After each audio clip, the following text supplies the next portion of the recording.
เจ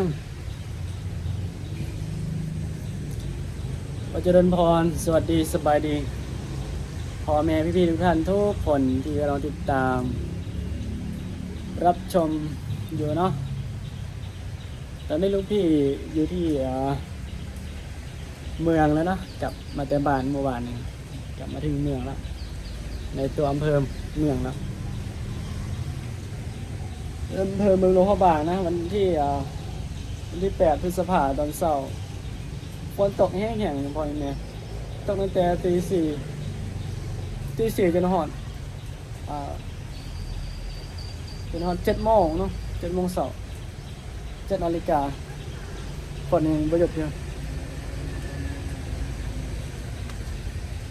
แต่ว่า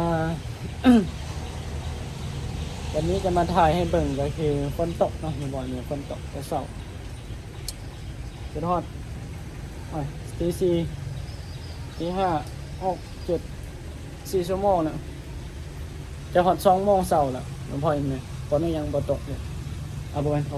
ฝนยังบ่หยุดเท่ายังพออยู่เนี่ยฝนตกยังบ่เอื้อนเถอะสิย่างไปข้างล่างกันจิมันเปียกเนาะพี่จะไปวันนี้จะมาแจ้งข่าวเลยกันเราสู่ฟังเนาะยังพออยู่เนี่ยหลวงพี่จะไปอำเภอเมืองหน่อยเนาะอำเภอเมืองหน่อยมันเป็นอำเภอแบบบ้านนอกบ้านนาอยู่ชนบทอีหลีนึงพอเนี่ยชนบทแบบว่าหนทางนี่ไปโคตรทุระกันดารนิดนึงแล้วก็น่าจะได้นั่งเรือเนาะมื้อนี้เดี๋ยวจะถ่ายให้เบิ่งเนาะยังพอเนี่ยฝากพี่ๆอ้ายๆเนาะเอื้อยเนาะยังพอยังแม่หาเบิ่งหารับชมนำกันว่าพี่จะเดินทางเนาะประมาณจะ3 โมงเช้าเวลา9 นาฬิกาพี่จะเดินทางจะนั่งรถประจำทางไปโอ้แต่ว่าฝนตกอยู่บ่ฮู้ว่ามันสิเป็นจังได๋ยังพอเนี่ยฝนตกอยู่นี่มันเป็น มันบ่เป็นตายเดินทางนะสำหรับน้องพี่มันควรจะบรรทม มันจะสลีปติ้งจะไปพาป่านั่นอยู่พอไหมไปพาป่าสามัคคีไทยลาวอยู่บ่แม่นไทยลาวเนาะจะซ้ำกับเพราะว่าหลวงพี่นี่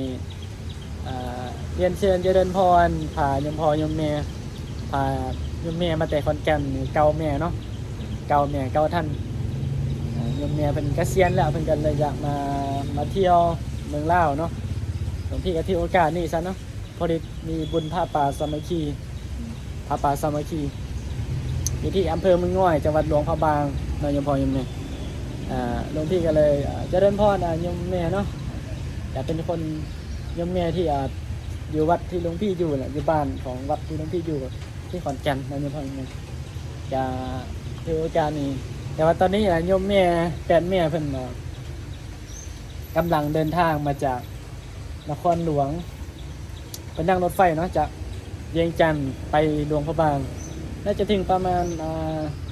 4 โมงเนาะหรือว่าก่อนเพลเนาะแล้วก็สินั่งหลังจากถึงเพราะว่าใช้เวลา3 ชั่วโมงได้ยังพอยังแม่สมมุตินั่ง9 โมงเช้าแม่นบ่9 10 11 โมง7 โมงแล้วว่า5 โมงเนาะ5 โมงก็สิมาถึงหลวงพระบางสถานีรถไฟหลวงพระบางหลังจากมาถึงสถานีรถไฟหลวงพระบางนี่จะสิได้นั่งรถตู้เนาะจากหลวงพระบางไปจากอำเภอเมืองหลวงพระบางไปอำเภอหนึ่งอีกอำเภอหนึ่งก็คืออีกเมืองหนึ่งเนาะภาษาลาว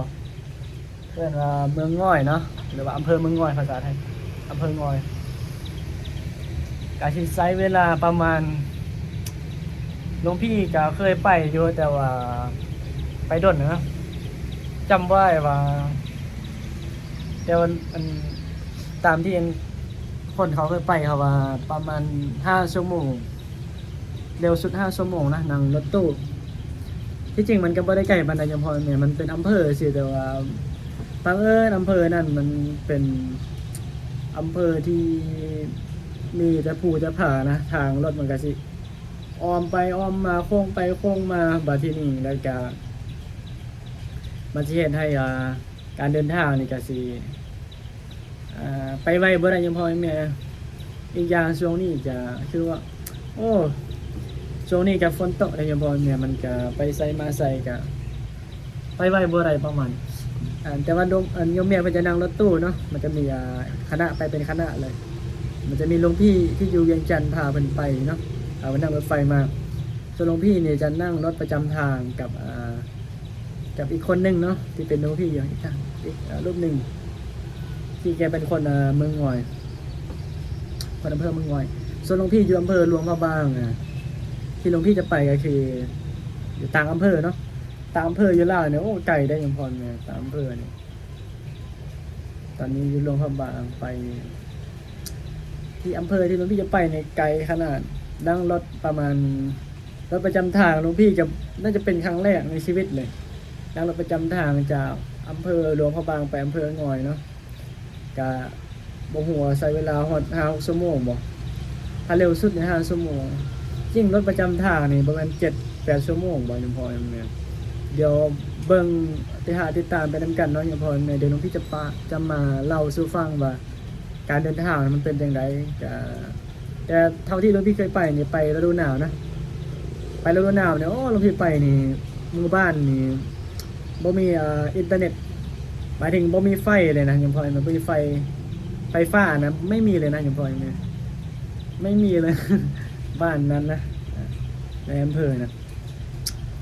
มันจะมีแค่ในอำเภอเมืองอำเภอเมืองกับสัญญาณจะบ่ค่อยแห้งปานใดแต่ไฟก็มีอยู่แต่ว่าสำหรับตัวในอำเภอมันนะแต่ว่าออกนอกในนิ่งนี่หลังจากถึงอำเภอเมืองง่อยนะยมพ่อยมแม่พี่ต้องนั่งเรือไปดิบ่มีทางรถ ไม่มีทางรถต้องนั่งเรืออย่างเดียวมันจะมีแนะนำแบบที่มันใหญ่รองจากมันเล็กรองจากแม่น้ำโขงนะก็จะนั่งเรือไปกับเย็นสบายยมพ่อยแม่ดิสิถ่ายให้เบิ่งเนาะบ่รู้ว่าคันบ่แม่นมื้อนี้ก็มื้ออื่นเนาะเพราะว่าจังได๋ก็สิเดินทางไปเพราะว่าจะพาคณะโยมพ่อโยมแม่จะ8แม่มาจากขอนแก่นเพิ่นพาเพิ่นไปชมไปเที่ยววัดเก่าแก่โบราณภายในอำเภอนั่นเนาะตัวในอำเภอแล้วก็ภายนอกอำเภอแล้วก็หลังจากมื้ออื่นเนาะมื้ออื่นก็คือวันที่9ก็จะพาโยมพ่อโยมแม่ไปเบิ่งวัดแล้วก็วันที่10นี่จะพาคณะโยมแม่จากขอนแก่นไปร่วมผ้าป่าสามัคคีไปแห่ผ้าป่าสุดท้ายให้เบิ่งเนาะโยมพ่อโยมแม่ว่าบ้านนอกนี่เพิ่นเฮ็ดผ้าป่าสามัคคีเพิ่นเฮ็ดบุญเฮ็ดกินทานนี่เพิ่นเฮ็ดจังได๋ก็น่าสนใจอยู่ที่หลวงพี่ก็บ่เคยเห็นเนาะส่วนหลายก็เห็นแต่ในอำเภอเมืองในไทยอยู่ประเทศไทยเนาะหลวงพี่เห็นส่วนหลายเพราะว่าไปบวชจบม.ปลายก็ไปอยู่ประเทศไทยเนี่ยไปเรียนอยู่ไทยเรียนต่อแล้วบัดที่นี่วันที่11นี่สิเดินทางไปอีกจังหวัดหนึ่งเนาะก็คือจังหวัดพงสาลียมพอยมเนี่ยพงสาลีโอ้พงสาลีนี่ยมพอยมเนี่ยยามหนาวนี่มีฮอดมักเห็บตกมีเอ้ยว่าหยังมักเห็บมันจะมีคล้ายๆน้ำแข็งในพวกนี้มันตกแล้วก็มันจะเป็นภาคเหนือที่สุดในกันหนาวที่สุดของประเทศลาวก็คือจังหวัดนั่นน่ะเวลาฝนตกก็สิตกหลายเวลาร้อนก็สิร้อนเวลาแต่ว่าส่วนใหญ่คำว่าหนาวนี่หนาวอันตรายหนาวแบบหนาวที่สุดเราจะมีหิมะอยู่ลาวนะหิมะอยู่ลาวส่วนใหญ่สิตกอยู่ทางพงสาลีแต่ว่าหลวงพี่จะพาโยมพ่อโยมแม่ไปจะพาคณะโยมแม่จากขอนแก่นไปอำเภอเมืองขวาอำเภอขวาของจังหวัดพงสาลีโยมพ่อโยมแม่ท่าเบิ่งนำกันเนาะว่าสิเป็นยังไงเพราะว่าหลวงพี่มันเป็นครั้งแรกเนาะสิ่งทุกอย่างที่หลวงพี่ไปเนี่ยส่วนหลายจะเป็นครั้งแรกมัน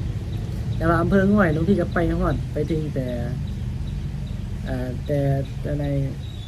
ตำบลเดียวซิเนาะแล้วก็ตัวในอำเภอหลวงพี่ไป ไปตำบลที่ลงพี่ไปตำบลนั่นแกบ่มีไฟฟ้าแล้ว เริ่มไปจาก2-3หมู่บ้านถัดจากอำเภอตัวในอำเภอเมืองง่อยนั่นเน็ตไฮแล้ว พอเมียเน็ตไฮเลยหลังจากเข้าในตำบลอื่นจะบ่มีเลย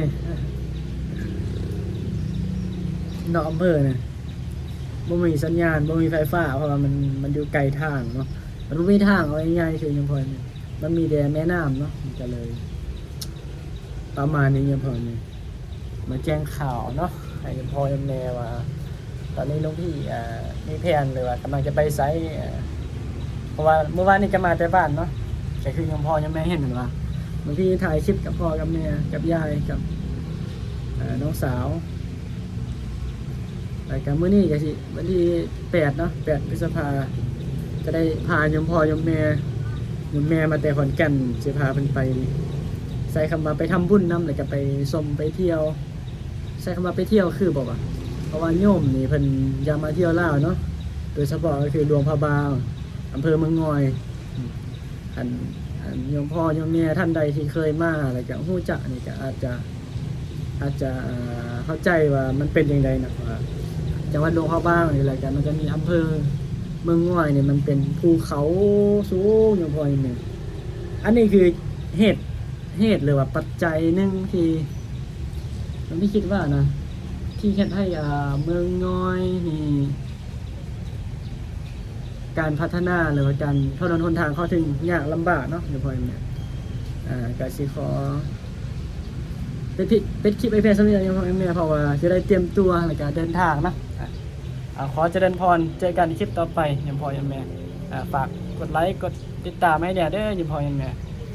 ขอขอบคุณเจริญพรสวัสดีสบายดี